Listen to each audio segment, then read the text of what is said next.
Welcome to Energy Stew. This is Peter Roth, your host. And let's look at how we know ourselves, how we function in life, and the deepest levels of consciousness, because we have many levels, and we're always operating through all of them in very specific ways of each of our personalities being so unique. And so we're going to look at that and understand this journey that we're on and how to know ourselves better, or at least appreciate ourselves better.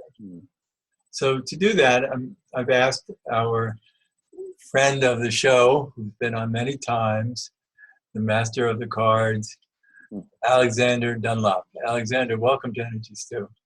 Thank you, Peter. I feel like I'm living in the Energy Stew. And here we are.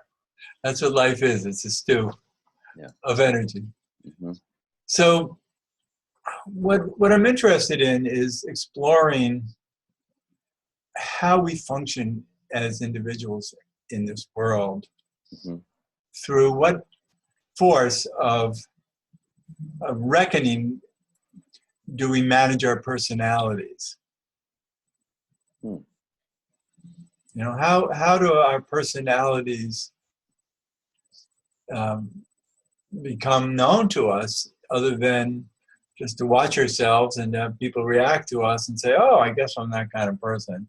And it's pretty vague and all over the place. So what you do with the cards, and I do, you know, I use the cards also, and human design, and you're very familiar with human design, is that we see the mechanics of how we're born and who we're born to be. And we're living it out anyway, right? We don't have to know our cards or human design to live them. But some of us want to know about it. Some of us want to understand ourselves better and then have more, let's call it will, to be a better person, to be more effective, be happier in life. Right? So we want to look at at what's at play here to know who's asking. In other words, is it my willpower that is bringing me to want to learn about my cards? Is it my soul interested in having more information about what it was born to? Is it just my mind, which thinks it knows what it knows? And let's start off with, I don't believe that our mind knows very much. I think our mind is fed by our unconscious and our subconscious. And then that kind of percolates up to our conscious mind and we go, oh, I get it. And so, but we can feed through that back down by, for instance, having a card reading or a human design reading. We feed into our subconscious, our soul, this information, so then it guides our consciousness even better. So where is the will held? Because let's just look at the ego of our minds and think of what our minds believe that we can control. And how much can we really control?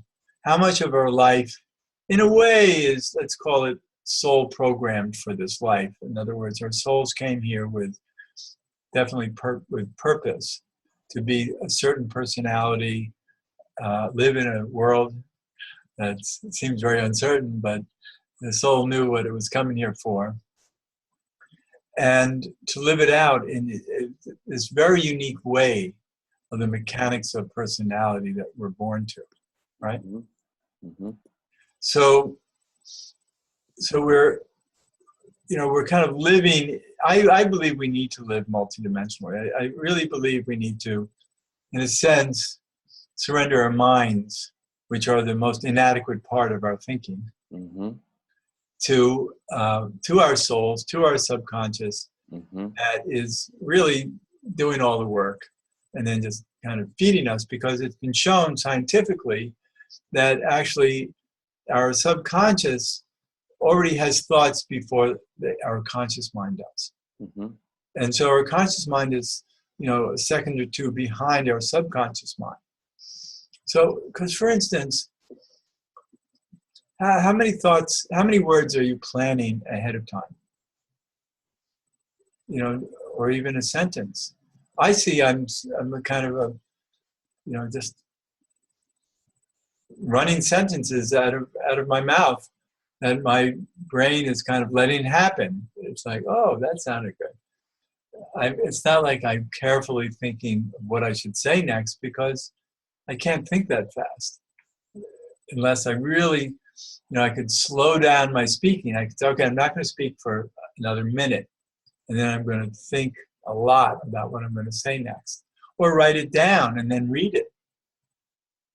But I'm very spontaneous, and I trust my spontaneity, and I know you do too, is that we allow that subconscious to feed our conscious mind and not be troubled by it, by saying, wait a minute, subconscious, did you really mean that? Or soul, do you really want me to say that? Don't you think I'll get into trouble? And maybe it's all perfect to begin with. So anyway, I've had a lot to say, and I see you, at least smiling. So what do you feel about what I've been saying? Where do I start? There's a lot in there, and a lot of reflections and questions. One of the things that I know for sure that I've seen in my own life and in the lives of my clients is that when we find out our design, our sacred blueprint, which we can find in the cards, and there are other wonderful tools as well, like human design. I've personally found the cards to be the simplest and the easiest tool to use. Yes. So when, we have 13 cards in our life path based on our date of birth. And what I've seen is that when we see what those are and really take them in, we are able to transcend a lower, maybe even self-sabotaging expression of those energies, a way that we would be playing them out, but in a way that would leave us feeling dissatisfied or unhappy. Less enlightened. And I see often, and I've, then it's wonderful success stories of people who really were struggling, but of course they're struggling in exactly the way their cards indicate that they would struggle, playing the low variation and the low expression of those energies. And then with the consciousness of, oh, these are the patterns, and then with coaching to actually play them well, there is a very real shift that people are able to point to of transformation to playing an elevated version of the same energies. Right. And it's not trivial. It's not like well, I'm still playing my cards and it's still the same thing. It feels very different to them. And because we become more the master of our lives. That's right. And so that's really the point, is that, because I feel that way about my cards. It's like, and I laugh at myself about them all the time, because I watch myself and go, oh yeah, that's that card, and oh yeah, that's this card. And we even briefly joked about that before the show started.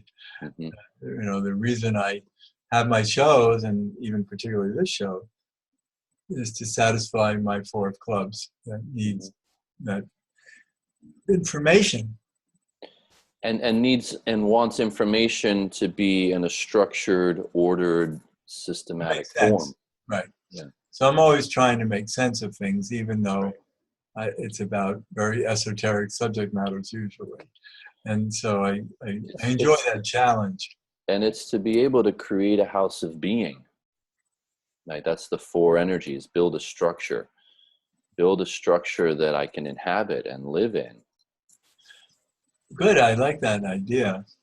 And, it's a challenge all the time, because the four of clubs there's always somebody's trying to pull the foundation out. Well, and life shifts, and there are earthquakes, and consciousness moves, and this is Buddha's great insight, that everything is arising and ceaselessly moving. So your challenge is to be continually redefining this structure.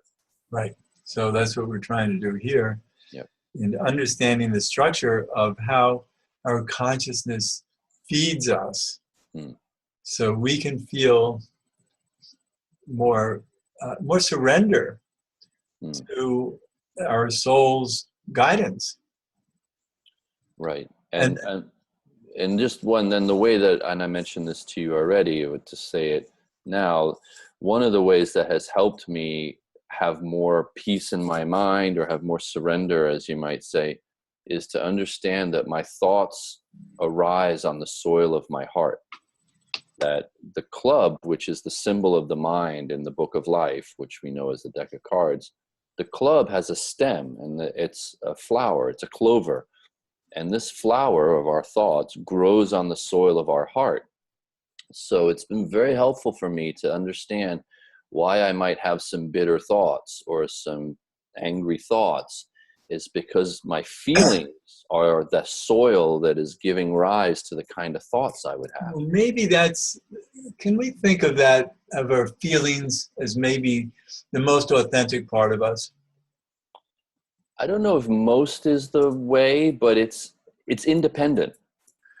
Well, that's what I mean, because the rest of us is integrated into our soul process, our templates, our our unconscious and our subconscious minds, so our thinking is not really, it can think about our feelings, but we have feelings. That's right. And our thinking grows from our feelings. Our thinking is dependent on what we feel.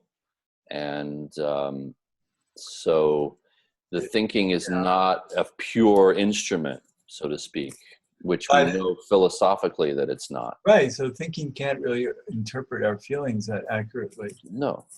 And feelings are more powerful than thoughts, and the heart is more powerful than the mind. The mind is a limited tool, and the heart is much more powerful as an instrument of knowing. Of course you're going to say that, because you're a man of hearts. Well, I am, and the Institute of Heart Math would back me up on that. Okay, good. So, but I think this is very important to understand, and something that I haven't looked at as much, and I'm just light bulbs are going off in my brain right now as we're going on, I should say, right now as we're speaking about.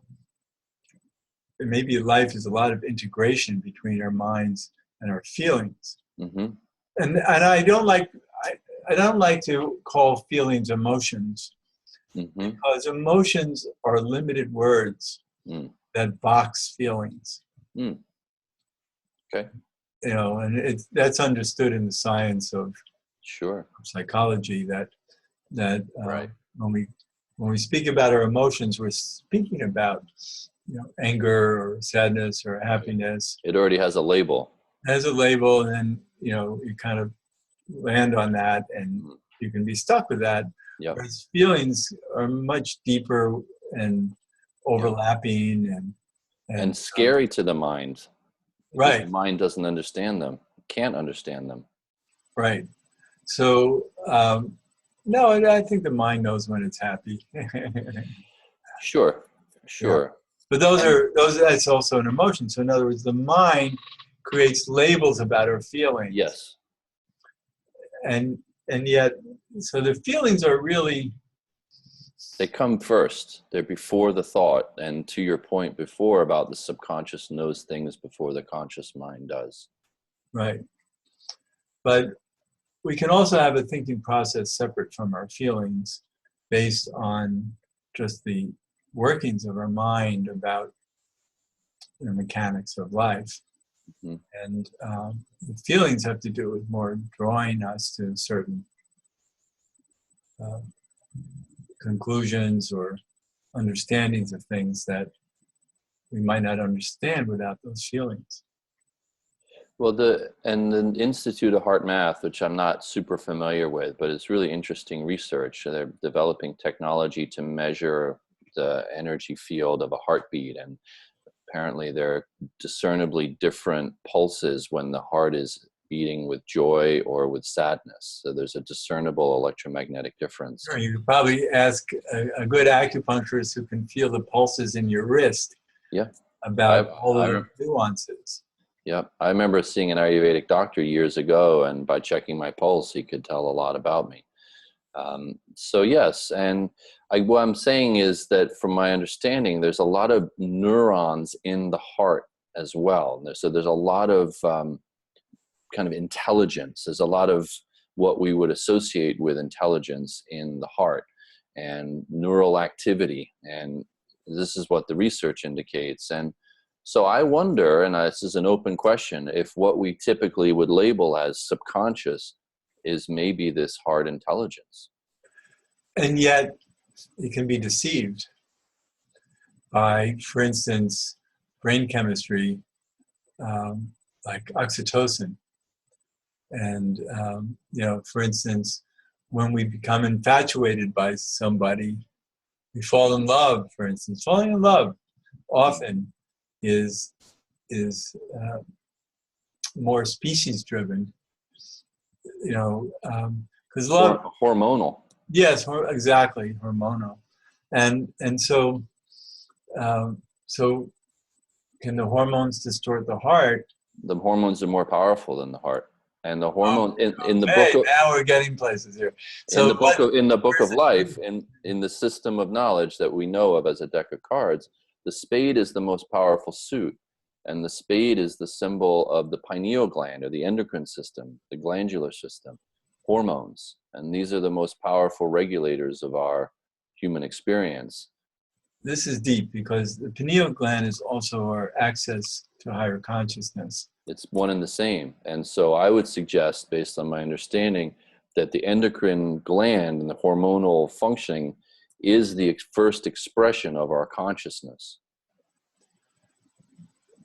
That's probably the deepest way that our soul is embedded in the universe. Right. And this is Bruce Lipton's work as well, talking about how beliefs turn on hormonal signals, so that what we believe, our consciousness, turns on or turns off hormonal signals in the body. And yet, let's talk about divine order and thinking that, there's nothing out of place. So what it is that is influencing our genes in life was supposed to do that. Yeah. In a way that the conscious mind can't fully comprehend. Right. Because we're living out a journey based on these mechanics of our cards and our human design. And I always say that, you can know your human design and try to live it, but it's going to live you anyway. And life is going to bring your design to you. So, yeah. Yep. Better to master it than have it be thrust upon you. Well, to know about it, so when it is thrust upon you, you understand that there's a handshake between you and the rest of reality. So who is this you that's having the handshake?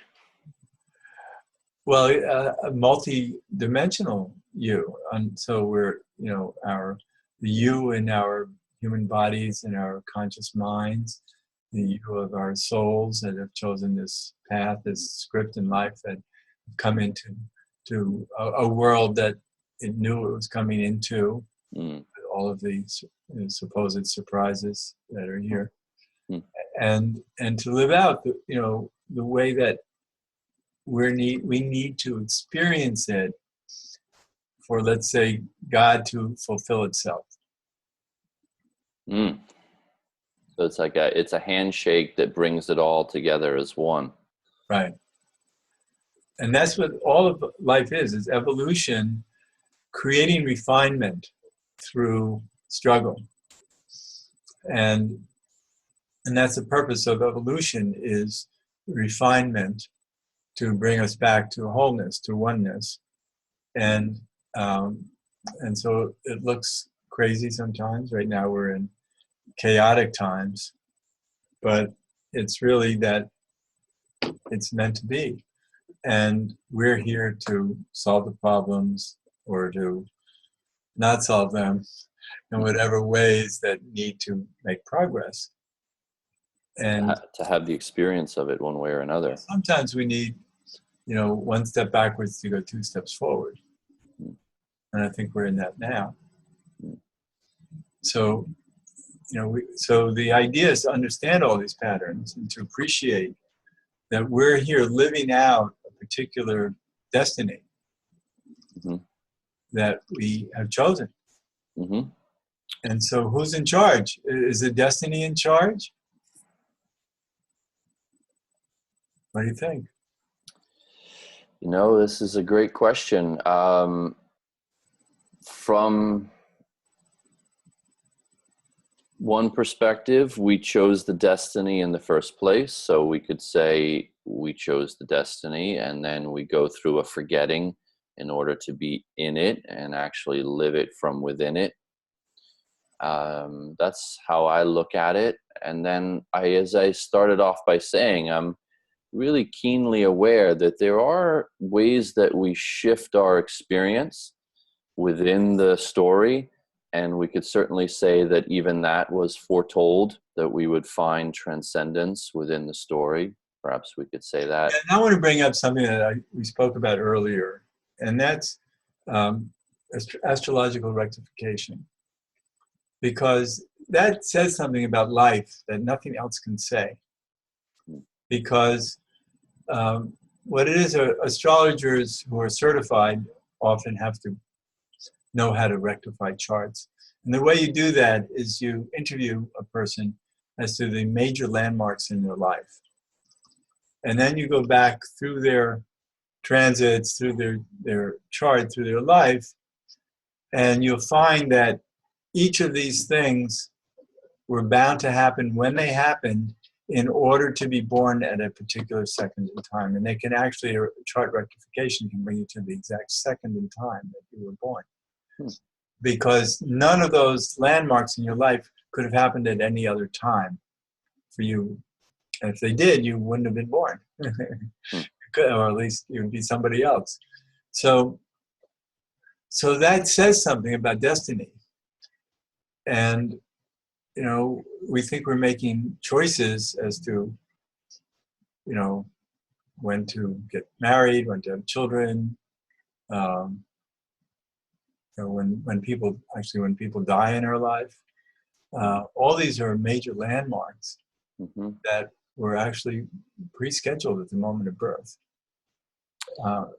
Yes, and as we spoke about before, there's this extraordinary paradox that's been explored a lot within, let's say, Christian theology of how much is predestined versus what's free will. And there's this extraordinary paradox of how it's one and the same thing at the exact same time. Right. So we have free will to maintain divine order. Or it's divinely ordered for free will, or... Well, maybe they're one and the same, and we can only have free will according to the order of the universe. Something like that. It's maybe also like looking at inside the glass and looking out, and then looking from outside in. They're two different variations of the same thing. Well, certainly there are paradoxes, and there's a lot about reality that we can't comprehend with our simple minds. Yeah. But we're trying to. For the benefit of what it gives us. Right. So we're doing our best to be grounded in our minds, in our hearts, in our journeys, and understand them the best we can, so we can feel like we're making the right choices, even if it's a choice is only, let's say, a community decision from our soul through our subconscious or unconscious and our conscious minds. Something like that. And I feel like it's important to bring in that The event, let's say, couldn't have been any other way. Let's say, the astrological rectification of parents going to die on this day, or this tragedy might happen, or you get married then. But what I do feel like it's important to bring in, it's how we experience that, or respond to that, or react to that, or approach that. That's where we're starting to talk about what's our free will. That's how we grow in life. Yeah. Maybe those couldn't have been any other way, that it happened at that time. Right. Yes. How do we respond to it though? And also when we're looking forward, we can't really predict these events just like that by looking at an astrological chart, other than there are going to be major events at these That's points. right. And they're flavored by the different planets. And that's right. So when you look back on your history, you can see, oh yeah, that's when this would have happened, or that would have happened. That's right. It's the same in the cards in the Book of Life. Every 13 years we have cycles, and there are major milestones and transition points every 13 years. Right.